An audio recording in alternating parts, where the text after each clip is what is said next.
Dear students, என்னோட இந்த maths period நான் உங்களுக்கு பிடி பீடா கொடுக்குறேன். பிடி சார் நான் பேசிட்டே எல்லாம் பிடி பீரியட் போங்க.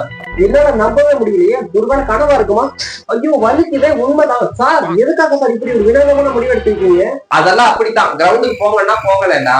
சார் நீங்க கரெக்டான காரணம் சொல்லாட்டி எங்களுக்கு இந்த பிடி பீடே வேணாம் சார். நீங்க கிளாஸ் எடுங்க. ஏப்பா என்ன பேச வைக்கிறீங்க? விளையாட போங்களே. சொல்லுங்க சார். ஒரு மாசமா நைட்டு ஃபுல்லா தூக்கமே இல்ல. எல்லா டாக்டர்கிட்ட போய் செக் பண்ணி பார்த்தா ஒரு பிரச்சனையும் இல்லைன்னு சொல்லிட்டாங்க.